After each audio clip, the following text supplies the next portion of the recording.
Good evening, ladies and gentlemen, boys and girls. Welcome to Jahaneman.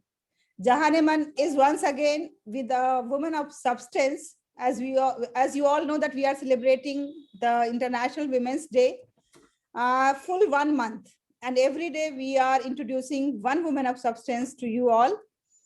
And the purpose is that our sisters who have achieved greater heights in their lives, their story should be common for the inspiration and motivation of others. So today we have Mrs. Sabah Ali with us, and I welcome Mrs. Sabah Ali to Jahaneman. Sabah, assalamu alaikum. Wa alaikum assalam. How are you? I'm good. Thank you for inviting me on this platform. And I'm really thankful to you for giving me opportunity to express my views. Sabah, you deserve this. And congratulations, Jahaneman has selected you as one of the women of substance. Thank you so much once again.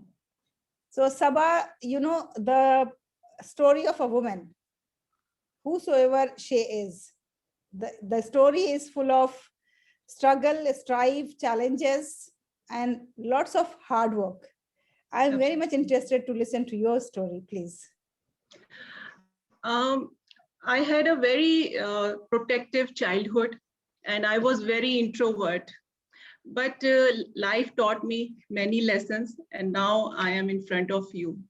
In brief, I am Sabah, an entrepreneur, social activist, wife, mother, and a proud Indian. I have an online women's apparel store, Dresszotica, and we try to provide ethnic clothes that are carefully handpicked to match the latest trends in fashion at a very reasonable price. And I feel that every woman is talented. It's just that she needs to introspect and find her passion to do wonders. So nice of you, Sabah. It's so beautiful. And you are not just trying to provide the attire or the dresses, but the emotion attached to that is very, very interesting and very meaningful. Thank you very much. Apart from this, I am also involved in various programs that are related to the upliftment of underprivileged, especially emphasizing on education. So we are also doing these kind of works to help those who are underprivileged in our society. Yes, thank you very much, Sabah. I know some of your activities are marvelous, like especially when you are helping the ladies from Geja village, and you are giving them not only the information about hygiene, but you try to maintain that you provide them the materials and other things so that they can live a hygienic life. So thank you very much, Sabah. Now, as you know, Sabah, that our theme this year is emotional fashion. So what is your understanding of emotional fashion, especially when you are in the business of this one, the ladies' clothing and dressing?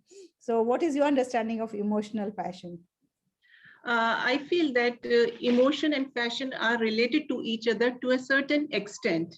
As Adam Galinsky, in his theory of enclothed cognition said, it had long been known that clothing affects how other people perceive us, as well as how we think about ourselves.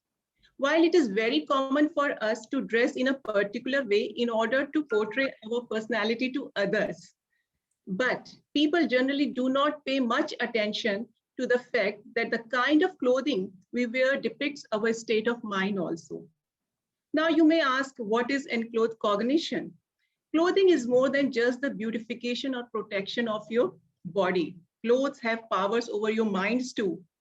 So there was an experiment conducted by scientists in which two groups were made to attempt a mental agility test. Group A was made to wear street clothes, whereas Group B was made to wear lab coats over their normal clothes. At the end of the test, it was found that Group B performed much better than Group A. So this signifies that our clothing affects our mind. And in a similar way, everyone have their own lab coats. It's just that they need to identify. For example, for me, my lab coats are colors, blue, white, black. I recognize them as my lab coats. Whenever I wear these clothes or these color of clothes, I feel more confident, and I get positive vibes.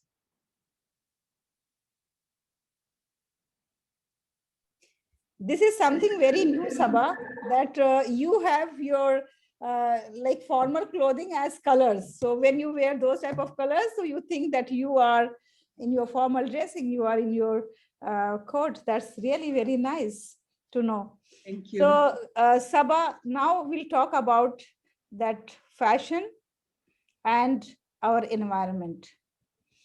Is fashion harming or is fashion helpful to our environment, and how it is helping or harming our sustainable development? Actually, fashion is not harmful, but unnecessary hoarding of clothes or any item is not a good idea. We should try to keep selected clothes in our wardrobe, and this can be achieved only if we buy good quality clothes that we love to wear.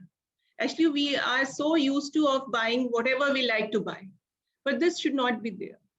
Unfortunately, due to the globalization and the fast fashion, most of us have got this habit of buying huge number of items which are cheap, and this without thinking about its effect on our environment.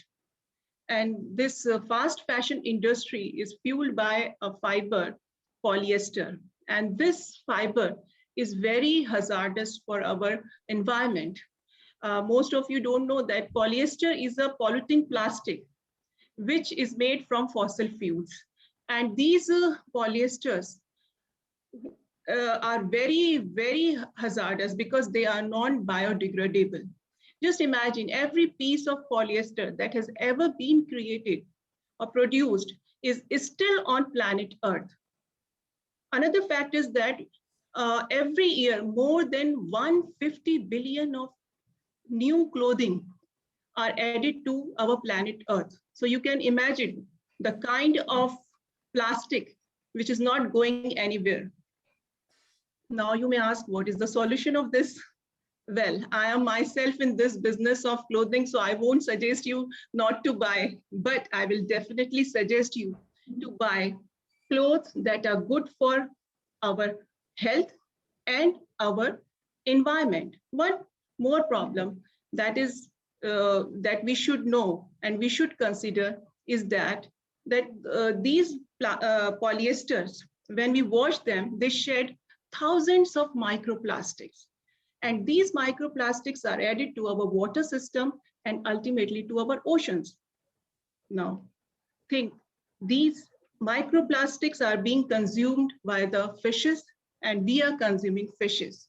So how hazardous this is.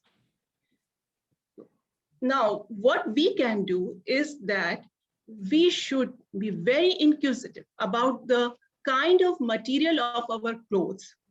And we should also think about the people who are underprivileged. One good habit that we all can develop is that whenever we buy a new cloth, we should donate an old one to someone who is in need. That will make a little contribution from all of us. Thank you very much, Sabha. Your suggestions are wonderful. First of all, your suggestion of like checking the cloth materials whenever we buy any cloth. And secondly, whenever we buy any new cloth, we have to ensure that the same number of sets we have to give to the needy and poor people, so that it may be of no use for us, but for them it's going to have greater use. So Yes. thank you very much for your and one more thing suggestions. One more thing is buy things which you love to wear. It's not just because of the habit of buying, you are buying and buying and buying, and then you don't like to wear, and then it's just hoarding in your house. Yes, that's really very nice. You know, sometimes I feel that there are certain clothes that are only worn once, maybe like the wedding dress or the reception dress, or even the dresses we wear in our close relatives' marriages. So those are also like just, I think in some other words, it's just waste. So much we are spending on the dressing, and then once we have worn in one party, we cannot wear in the another party. So this type of mindset, now it is the time to change. That those mindset is not going to work if we want to leave this earth a beautiful place for our new generation, the generations to come. Because most of us have already lived our half or maybe 2/3 of life. So we have hardly a few years, a few decades to live. But our new generation, those who are going to come, for them They're we going have to to think. suffer. Yes, for them we have to think. So Absolutely. Yes. Sabha, this International Women's Day is very special for all of us, because Absolutely. full 1 year we have suffered a lot due to pandemic, and now a ray of hope in the form of medicine is with us. So that's why we are hopeful, we are happy, we are delighted. So how you are going to celebrate this International Women's Day? What is your resolution for this? I feel that every day is a Women's Day because women should be celebrated every day. But my ideology says that every moment is the last moment. Death can seize us at any time. So it becomes very important for us to have a perfect conduct in every facet of life. Believing this, I want to keep moving forward and keep giving my best contribution to make this world a better place. Thank you very much. So nice of you. Now, what's your message for our sisters for this grand day? We have the sisters of different caliber, different category, and different situations. Some are in the pathetic conditions, some are suffering a lot, and while others are enjoying their freedom, their liberty, and they are enjoying their womanhood. So what is your message for all of them? I have written a message. I will read it for every woman. Sure. You can be a fully dedicated wife and mother and also dedicate yourself to areas of your life that truly nurture you and make good use of your talents and abilities. So no one should feel lagging behind. Every woman should feel that they have a talent. It's just that they need to find it. Yes, thank you very much. So nice of you, Sabha. Every woman has a talent, and only thing is that she has to find it. And I will add on this that every woman is beautiful and she has the beauty. Just she has to find it, that where her beauty lies, So thank you very much. Beauty is not only outer beauty. Yes. Beauty is the inner beauty. So everyone should find that beauty. So thank you very much, Sabha, for being with us. It was really lovely talking to you, and my best wishes are with you. Jahaneman is proud of you, and Jahaneman once again congratulates you for being the woman of substance, a strong mother, a businesswoman, and a social worker, and above all, a very empathetic person who always feels for others and who is ready always to help the people. Thank you very much for being with us. Take care and bye-bye. Bye. Take care.